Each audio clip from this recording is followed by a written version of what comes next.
Hey, I'm Paul. I'm here to share my story with you.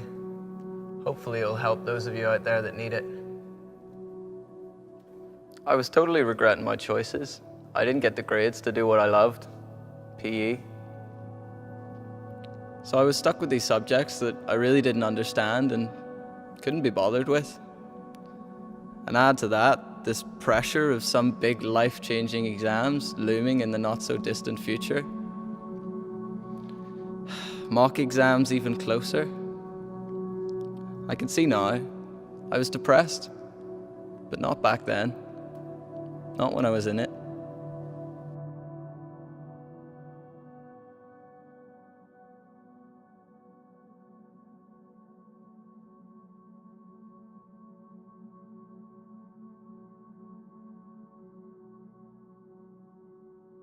Frustrated and angry, I hated being anywhere near the place. Felt more like a prison. I felt helpless. Football was my escape. I spent every spare minute of the day kicking a ball about. But when I had to rest up for an injury, I was so down. But that was to be expected, wasn't it? That's when things started to get worse. Resting my ankle, I stopped seeing my mates. The sensible ones were putting the hours into studying, and the rest of them were down the pitch knocking the ball about. I couldn't be bothered with them anymore anyhow. I just wanted to stay in and play the latest FIFA. Mum used to tell me not to stay up all night, but when I tried to fall asleep, I just didn't feel tired, or I'd lie there and toss and turn for a few hours.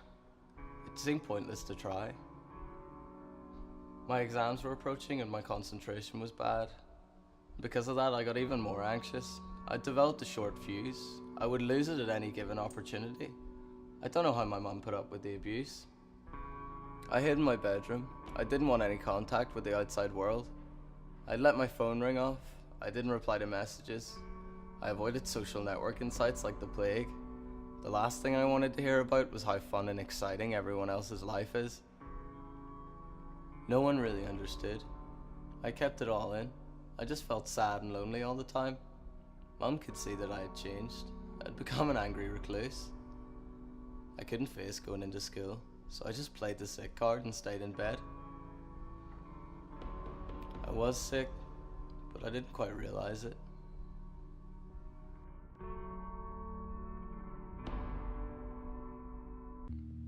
Mum did what needed to be done and dragged me down to the doctors.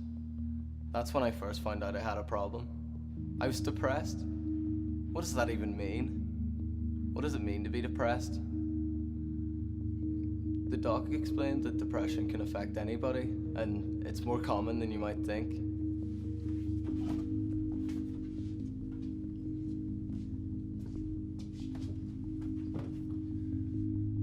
For my circumstances, he felt that the best course of action was to work through some self-help programs and talk to my friends and family about getting some support. My mum and I went to visit my form teacher, and she got us in touch with the school counsellor. Everyone was so understanding. I never realised there was so much help available.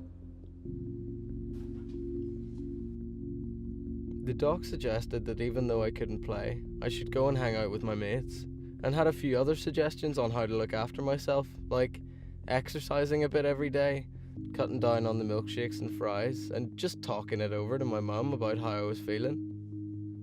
Thankfully, over the next few months, I managed to turn it all around. I got back on track with my schoolwork, but more importantly, I got back to playing football. It was a tough chapter in my life, but I think I'm a stronger person now because of it. If I ever have to face something like it again, I know where to turn to for help and support.